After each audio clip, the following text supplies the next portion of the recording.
Good afternoon, Sister Noelle. Good afternoon, Patricia. Thank you very much for accepting this invitation for the interview. We are in the middle of the, let's say, celebration or more reflection.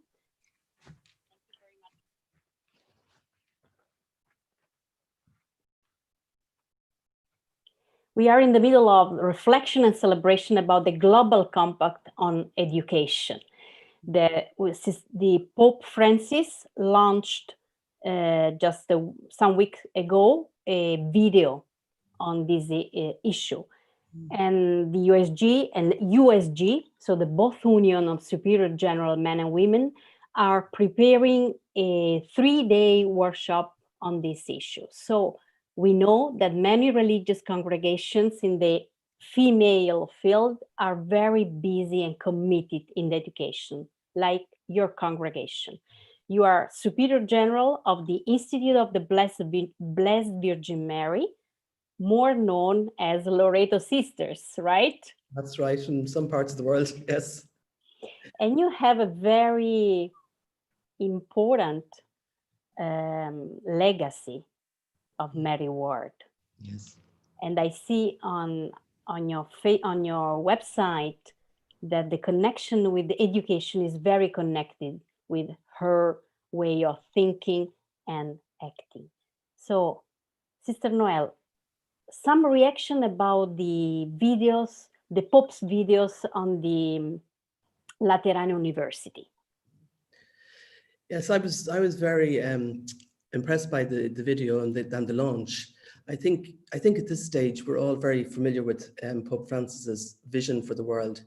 We're aware of his concerns, his worries about the people who are on the margins, the poor, those who are victims of war. And he really wants to invite and challenge us all, I think, into creating and transforming our world and our planet. And I think that has come across in all his encyclicals. And in the launch for the Education Pact, he also has the same message. And he's now using and inviting all educators to, to join together to transform our world and to make our world a better place, and to make our world a place, to make our education a place that values people and that becomes, I think it's a vision that we're familiar with as religious women and religious men as well, that it's not something that's unfamiliar to us. It's something that we ourselves have been working on over the years as well. So he's kind of garnishing the fruits of how religious have been approaching education over the years. That's right. And I have also the impression, Sister Noelle, that actually the education is like the last tale of this big picture and puzzle that Pope Francis is weaving, with yes. fraternity, with the ecumenical dialogue, with the Laudato Si, common home, or whatever. And in the following month, he will meet also the young economists to talk about a new economy. So it's really, education is a key issue. So could you please tell us more how your congregation contribute with your charism in this education? Well, we the Mary Ward family is a big family, and we go back 400 years. You mentioned the Loreto branch, and we'll be celebrating 200 years next year. But for the whole Mary Ward family, we're in over 40 countries, and we have 120 or so schools, going from kindergarten to secondary schools to education centers for women, to third level. Like it's a vast expanse of education. But I think Mary Ward's commitment to the education of young women is very strong still in our charism, and it's a very important mission for us and ministry for us. And I don't know how many thousands of students we have and past students we have around the world, but we have always emphasized the person of the student. And a couple of years, 3 years ago, we had an education conference in South Africa for the whole Mary Ward family, and came with the compass for education with values. And many of those values are reflected in Pope Francis's launch of the Global Compact. Things like the embracing and affirming diversity, thinking and acting justly, engaging with the bigger picture, owning and developing the charism, being agents of change. These are all the things that we desire for our students, that they will become women who will transform our world. And we have the boys now as well in many places, so the women and men who will transform our world. Yeah, what struck me in your website, where you illustrate the different principles of the Mary Ward schools that I read, that are 100, and you have 1 million of post pupils. Yes. It's very interesting, yes. Really interesting. It's like a community, you know. It is, yeah. It is. So, and they're all over the world, you know. They're all over the world, and so there's quite a network and quite a spread of influence if we can create it to be an influence and to transform our societies. It would be great. Yeah, that's what struck me reading, you know, your principles on education, that is very connected. It's not just for the person, it's not an individual perspective, it's more like a social perspective. So how the person, an educated person, an adult person, can change the reality. And this goes to the other question, Sister Noelle. I think that education has been changing a lot because society has been changing a lot. So let's talk about education now. What are the challenges? How education, schools and centers have to change to better respond to the needs of the people, of the young people? One of the principles that Pope Francis mentions is listening to the young people and listening to what their desire for the world and being concerned about their future. And I think that's a really important element of education today. I think one of the big ways our education has changed in the last 50, 60 years is that we can't do it alone anymore. You know, in the past, the sisters did the schools. Now we are working with all our colleagues all around the world. We're networking with governments, with civil society, with our staffs, our students, the families. They are really important as well.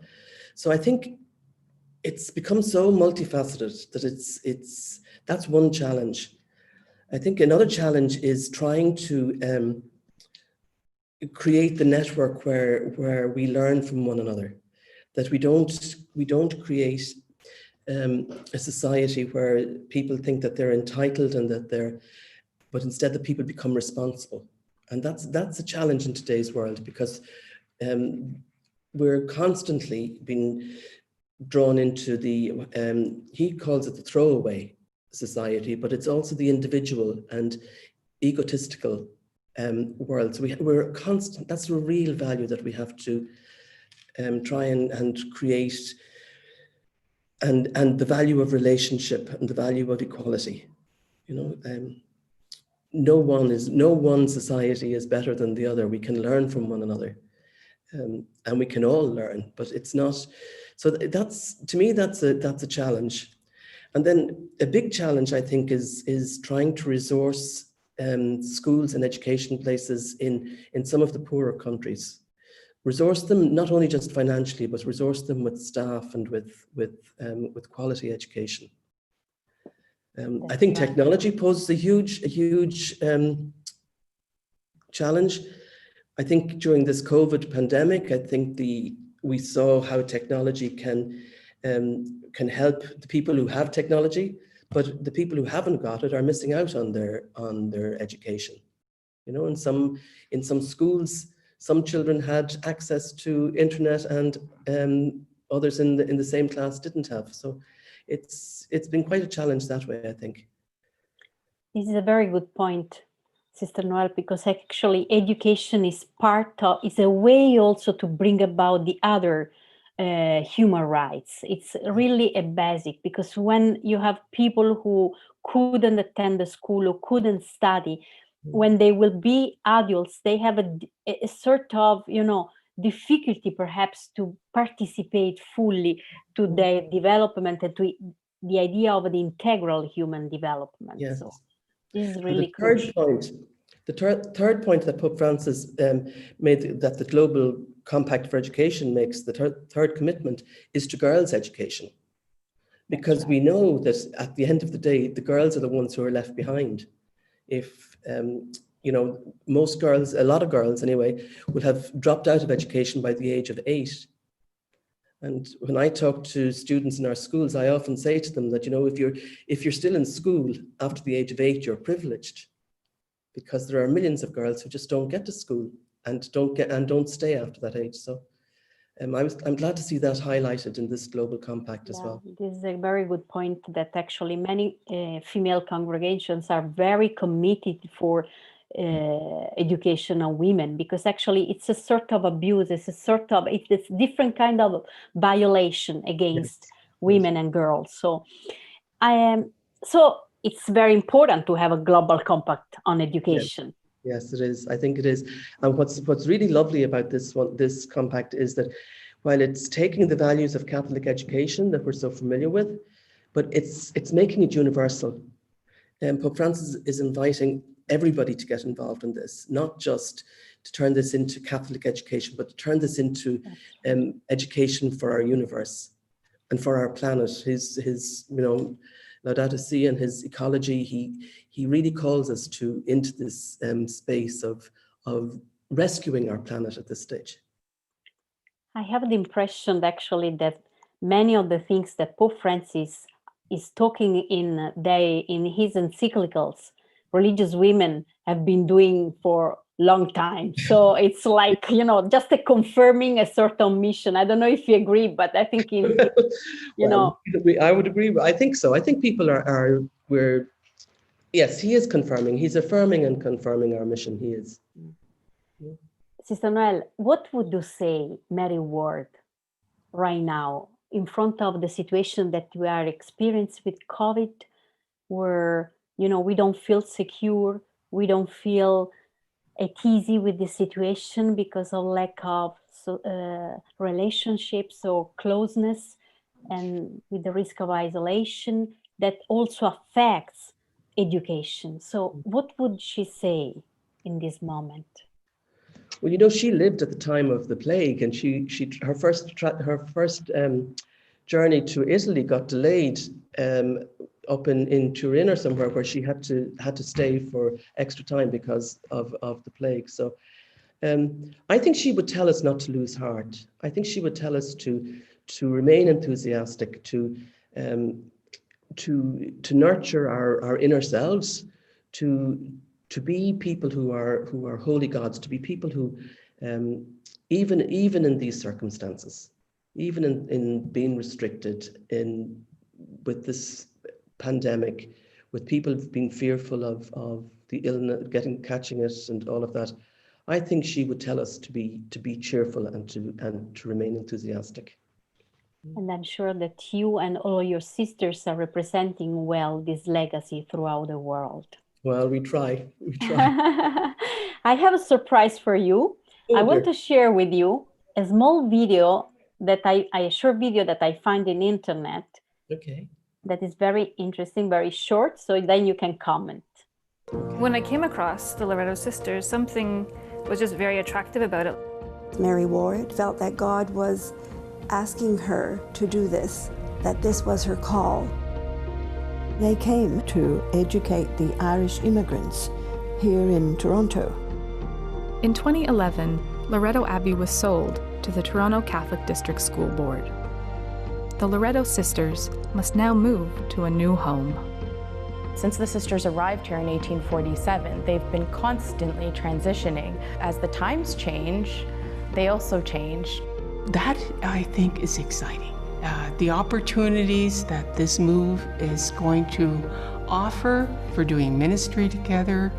Loretto Abbey means everything to me. And when we talk about Mary Ward's vision and values, I see it here.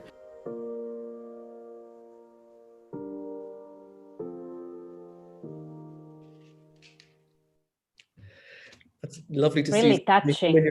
Yes, so many familiar faces, you know.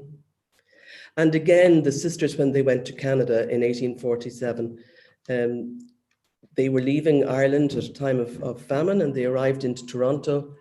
6 sisters arrived into Toronto at the time of a cholera epidemic. And 5 of the sisters actually died within the first 4 years.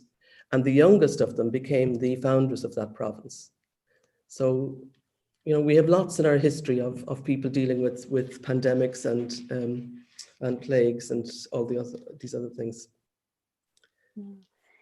I was wondering if you can share with us like an anecdote or a special experience that you have done in the schools or in your colleges, you know, that struck you most, that changed actually your life, listening some students or some students' history that really touch you a lot.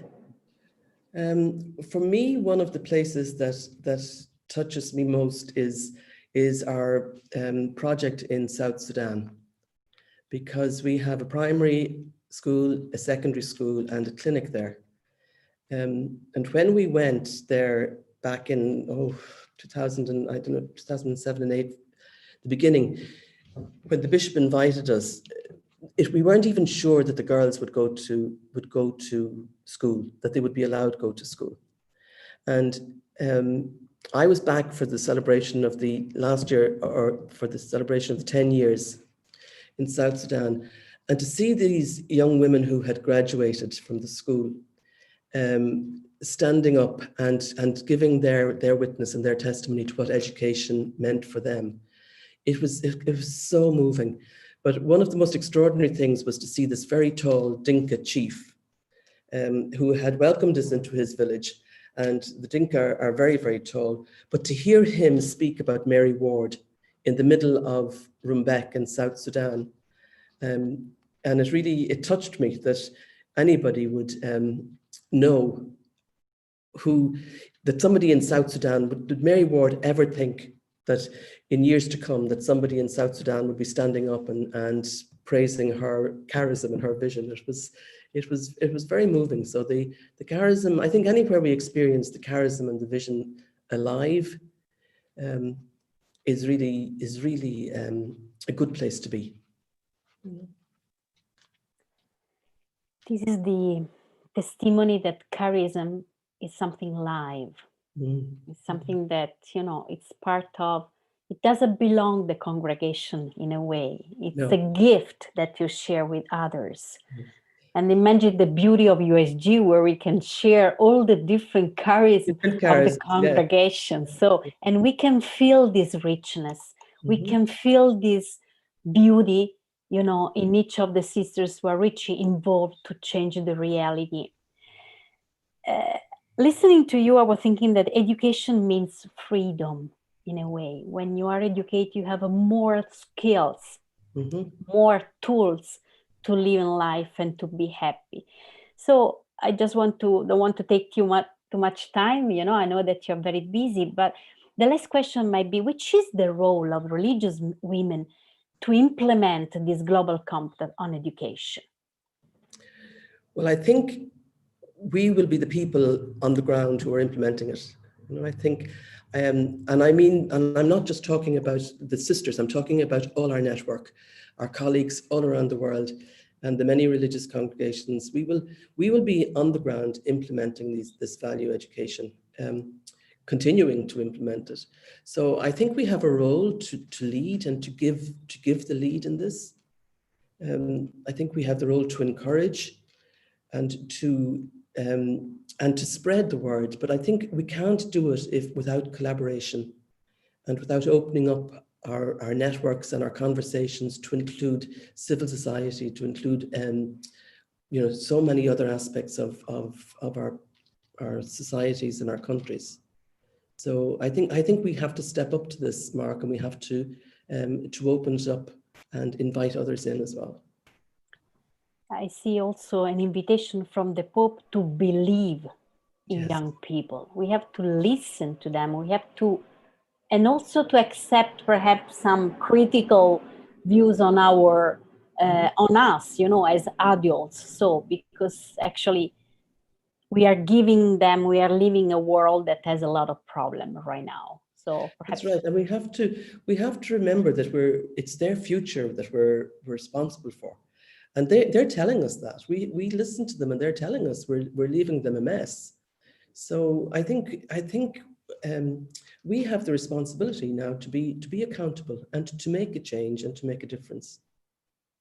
Thank you so very much, Sister Noelle. And I want to thank you for underlining the fact that we cannot do anything by ourselves. We need each other. Yeah. We need to be in network with other congregations. We need to network with other realities of the social society. And this is the invitation of Pope Francis through Fratelli Tutti. So would you like to share at the very end of this interview, a sentence that is very important for you from Mary Ward, that might be inspirational for all of us now? Oh my goodness, there's so many. And you put me on the spot to try and remember one. I love Mary Ward's invitation to be holy gods. That it's about our Creator at the end, and about being people who are holy gods. Wow, this is a big responsibility for all of us. You leave us really. Thank you very much, Sister Noelle. And so we close this interview with this invitation to be holy gods, to help others to flourish and to help us to flourish.